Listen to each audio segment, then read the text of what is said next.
सीधा कानपुर के एक ऐसे खंडर की बात करते हैं जहां आज भी सैकड़ों काले कौवे मंडराते रहते हैं। ये कोई आम डरावनी कहानी नहीं है।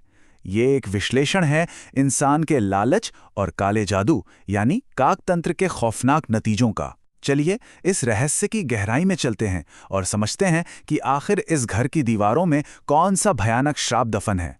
सोच कर देखिए, क्या इंसानी खून से खरीदी गई दौलत का कोई असली और भयानक परिणाम होता है? इसी सवाल के इर्द गिर्द घूमती है अजितेश की कहानी। एक ऐसा बेबस इंसान जिसने गरीबी से भागने के लिए एक ऐसा रास्ता चुना जिसकी कीमत उसे अपने ही खून से चुकानी पड़ी। हम इस पूरे खौफनाक पतन को एक एक कदम करके डिकोड करेंगे। भाग 1, लालच और एक खौफनाक शुरुआत। हम देखते हैं कि कैसे भयंकर गरीबी, भारी कर्ज और लखनऊ में रहने वाले अपने ही अमीर भाई से जलन की भावना एक भयानक शुरुआत की वजह बनी। अब जरा इस दृश्य की कल्पना कीजिए। कड़कड़ाती ठंड, कोहरे से भरी रात और गोविंद नगर की गलियों में एक अजीब से तांत्रिक की एंट्री होती है।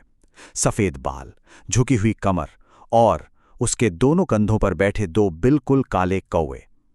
वो धुंधली गलियों में चिल्ला रहा था कि अगर कोई अपनी फूटी किस्मत बदलना चाहता है तो उसके पास अचूक उपाय है। सच कहूं तो माहौल इतना डरावना था कि कोई पास फटकने की हिम्मत नहीं कर रहा था, सिवाय एक शख्स के, अजितेश, जो दूर से बस उसे घूरे जा रहा था। भाग 2, काकतंत्र का काला जादू। अपनी किस्मत रातों रात पलटने की बेताबी में अगली ही सुबह अजितेश उस रहस्यमयी तांत्रिक को ढूंढ निकालता है। तो आखिर ये काकतंत्र है क्या? देखिए, ये कोई मामूली जादू टोना नहीं है। इस विद्या में कौवों को पितरक यानी पूर्वजों का दूत माना जाता है। असल में ये कौवे जिंदों और मुर्दों की दुनिया के बीच एक पुल, एक दरवाजे की तरह काम करते हैं। अगर इन्हें साध लिया जाए ना, तो ये कोई भी ऐसा काम कर सकते हैं जो इंसानों के लिए बिल्कुल नामुमकिन है। लेकिन सबसे डरावनी बात यह है कि ये तंत्र एक बहुत बहुत ही भयानक कीमत वसूलता है। और कीमत क्या थी? एक बेहद सख्त, खून जमा देने वाली दिनचर्या। नियम बिल्कुल साफ और क्रूर थे। हर रोज सुबह बिना एक भी दिन नागा किए अजितेश को अपनी उंगली काटनी थी, फिर उस ताजे खून को अनाज के दानों में मिलाना था और उसे उन कौवों को खिलाना था। ये एक ऐसा ब्लड पैक्ट था, एक ऐसा रक्त समझौता जिसमें अगर एक दिन की भी चूक हुई तो समझ लीजिए जिंदगी पूरी तरह तबाह। तांत्रिक ने अजितेश का खून लेकर दानों में मिलाया और वो काकतंत्र पूरा किया। लेकिन जाते जाते उसने एक ऐसी चेतावनी दी जो रोंगटे खड़े कर देती है। कौवों को कभी भूलना नहीं, क्योंकि ये माफ नहीं करते। ये कोई आम धमकी नहीं थी, ये एक ऐसी लक्ष्मण रेखा थी जिसे पार करने का अंजाम मौत से भी कहीं ज्यादा खौफनाक होने वाला था। भाग 3, दौलत और एक जानलेवा भूल। तंत्र का असर सच में तुरंत दिखने लगा। अचानक से बेशुमार पैसा आने लगा। एक 3 साल पुरानी अटकी हुई डील पक्की हो गई। नया घर आ गया और पत्नी सुनीता के चेहरे पर भी आखिरकार मुस्कान लौट आई। पर हम इंसानों की फितरत ही कुछ ऐसी होती है। जब कामयाबी और ऐशो आराम सिर चढ़कर बोलने लगता है तो इंसान अपनी सबसे बड़ी भूल कर बैठता है। शुरुआत में तो अजितेश ने रोज सुबह अपनी उंगली काटकर खून देने का वो भयानक नियम पूरी शिद्दत से निभाया, लेकिन जैसे जैसे दौलत की आदत पड़ी वो बेपरवाह होने लगा। जो अनुष्ठान रोज होना था वो हफ्ते में एक बार होने लगा और फिर धीरे धीरे वो पूरी तरह से बंद हो गया। बस यही वो टर्निंग पॉइंट था जहां से तबाही की उल्टी गिनती शुरू हो गई। नियम टूटते ही चेतावनियां तुरंत मिलने लगी। हर सुबह नए घर के बाहर अजितेश की कार पर एक कौवा आकर बैठ जाता और तेज डरावनी आवाजें निकालता। उसे भगाओ तो उड़ जाता, लेकिन अगले दिन ठीक उसी समय फिर हाजिर। और फिर एक दिन घर के मेन गेट के ठीक सामने एक मरा हुआ कौवा पड़ा मिला। सच मानिए, ये कोई इत्तेफाक नहीं था। ये उस भयानक श्राप की आहट थी जिसे अजितेश अपने घमंड में पूरी तरह इग्नोर कर रहा था। इसके बाद बर्बादी जिस रफ्तार से आई वो सच में डरावनी थी। पहले ही हफ्ते में बिजनेस में इतना बड़ा घाटा हुआ मानो कोई सब कुछ एक झटके में वापस खींच रहा हो। 1 महीने के अंदर एक पार्टनर भारी फ्रॉड करके रफू चक्कर हो गया और दूसरे महीने तक आते आते अजितेश के गोडाउन में भयानक आग लग गई। सब कुछ जल के खाक।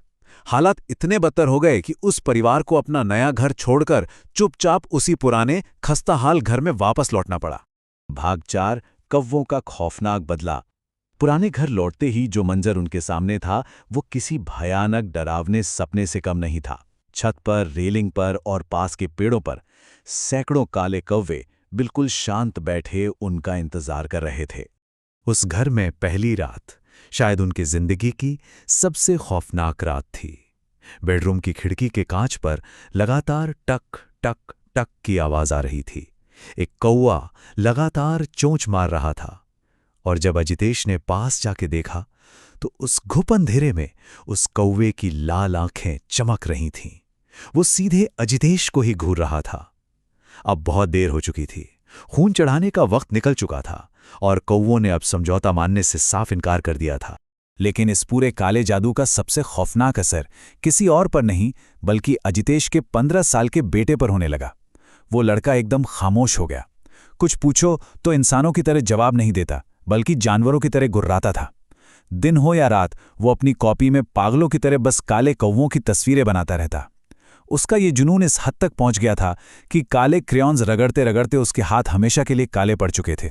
फिर एक दिन इस श्राप का सीधा और भौतिक असर खुद अजितेश के शरीर पर नजर आया। शीशे के सामने खड़े होकर उसने देखा कि उसकी गर्दन पर गहरे काले निशान उभर आए हैं। ध्यान से देखने पर पता चला कि यह कोई मामूली चोट नहीं थी। ये बिल्कुल किसी विशाल पक्षी की चोंच और पंजों की खरोच जैसे निशान थे। इस बात ने उसे अंदर तक इतना डरा दिया कि वो बदहवास होकर उसी तांत्रिक को ढूंढने घने जंगल की तरफ निकल पड़ा।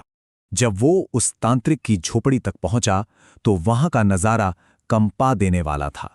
वो ताकतवर तांत्रिक अब जमीन पर अधमरी हालत में पड़ा था।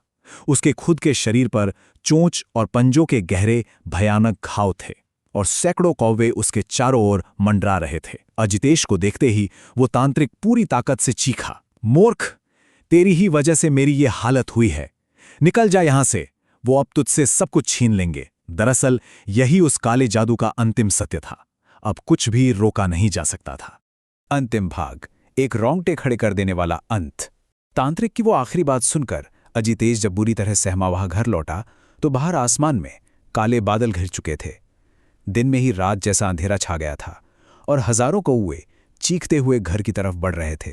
तभी अचानक घर के अंदर से पत्नी सुनीता की एक दिल दहला देने वाली चीख गूंजी।